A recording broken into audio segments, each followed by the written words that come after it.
Olá pessoal, tudo bem?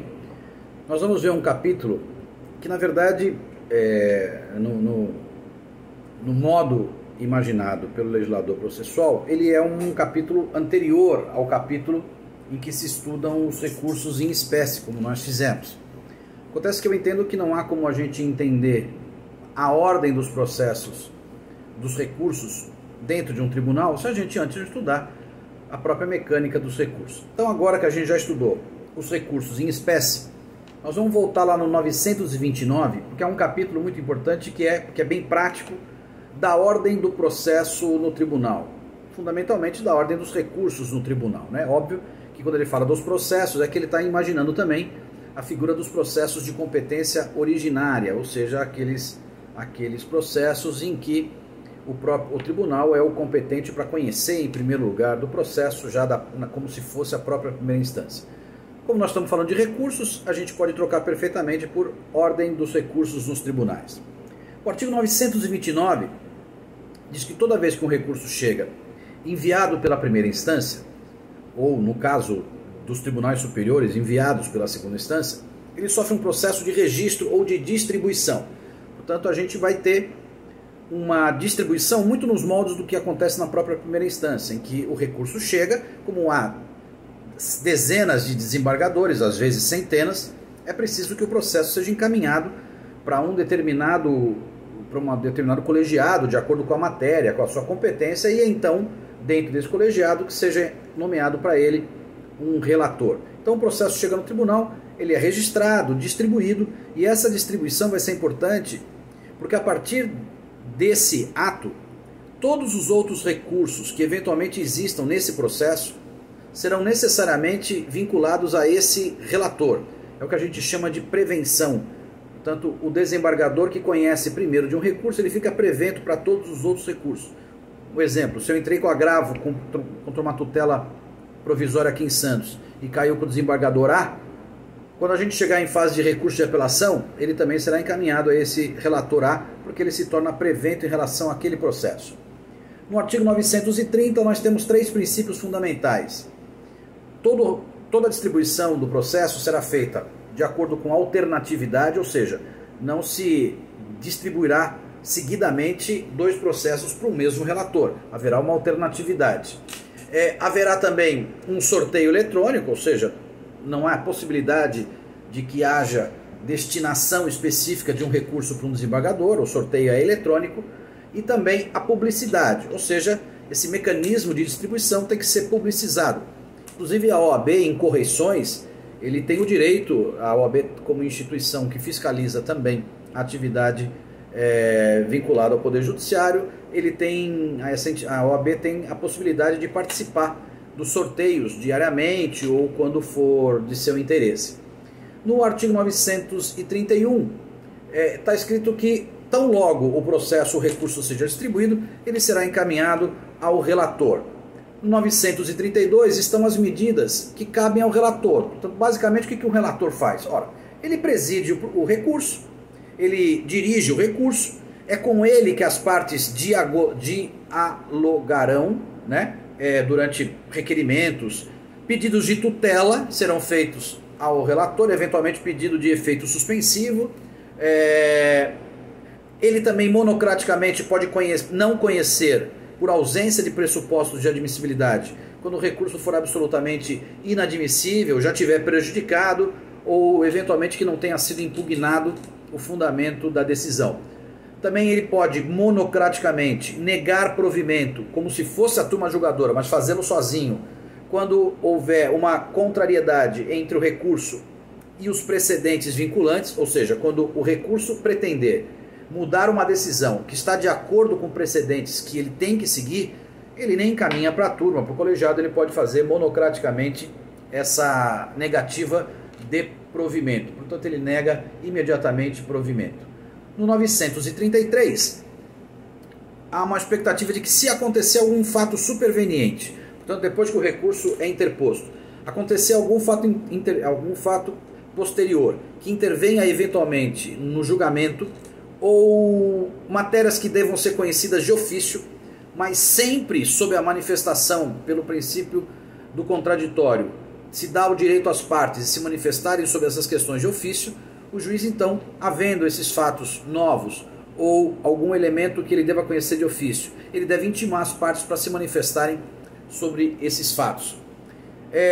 Em seguida, o processo será direcionado para uma pauta de julgamento, portanto o presidente daquele colegiado designará uma data para que o processo, o recurso seja incluído. Essa pauta é publicada com no mínimo 5 dias de antecedência, publicada oficialmente para que os advogados e as partes conheçam a data do julgamento. Na sessão designada para aquele julgamento, o advogado pretendendo pode requerer prioridade para que ele possa fazer sustentação oral. Portanto, os advogados que comparecem para fazer sustentação oral serão os primeiros a serem julgados. O advogado e a parte contrária têm 15 minutos cada uma para apresentar a sua sustentação oral.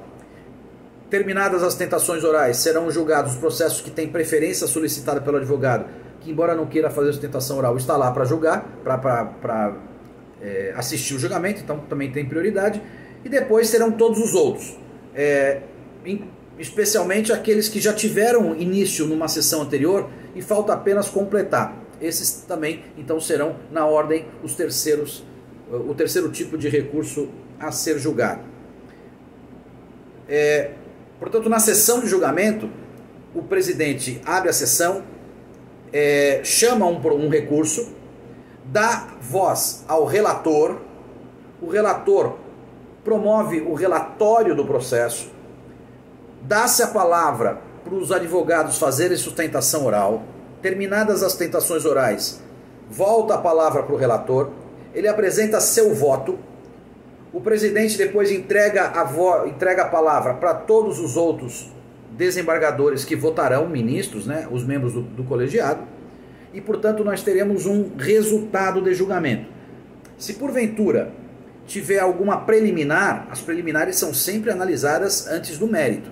Portanto, a gente primeiro vai julgar uma questão preliminar, e se essa questão preliminar inviabilizar o julgamento do mérito, o recurso termina com o acatamento daquela preliminar que impede o conhecimento do mérito.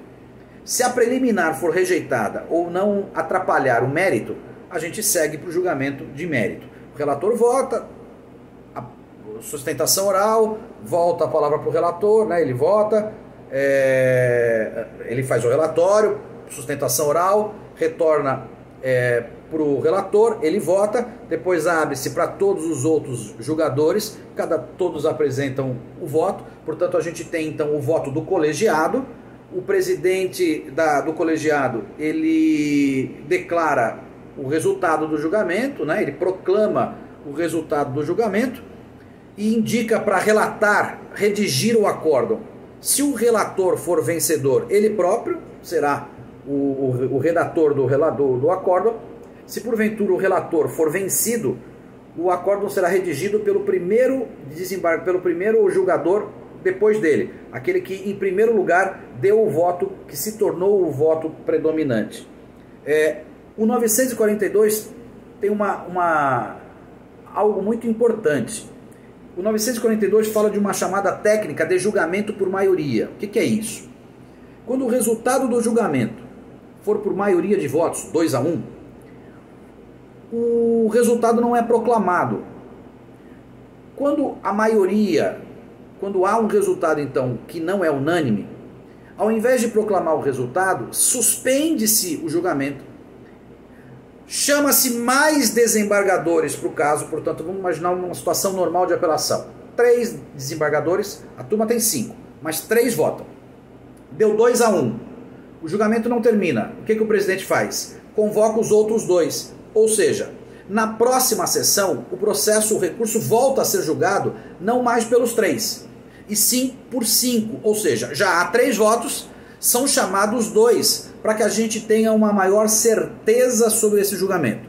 O julgamento, portanto, pode ser invertido de 3-2, porque aquele que estava perdendo passa a ganhar. Pode ser por 4-1, e, portanto, são várias as opções que nós temos, chamando 2 agora, que vão se agregar àqueles outros 3. Já estava 2-1, esses novos 2 podem vir para cá, fazer 4-1, ou esses novos dois podem vir para cá, fazer 3-2, ou pode ir cada um para um lado, fazer de novo 3-2, portanto fica desse jeito o resultado. E aí então termina-se, porque não há mais como estender esse julgamento. Portanto, mesmo que agora continue a ter maioria, o resultado será esse por maioria. O que se quer é uma maior certeza dentro do próprio colegiado, ou seja, ao invés de termos um resultado de 2-1, a gente vai ter um resultado que, ainda que por maioria, um pouco mais robusto. Terminado, lavra-se o acórdão, redige-se o acórdão, ele é registrado, publicado na imprensa oficial, e lembrando a vocês que o julgamento será sempre, se houver lá no tribunal um agravo do mesmo processo e uma apelação, o agravo será sempre julgado antes da apelação. Tá bom, gente? Abraço!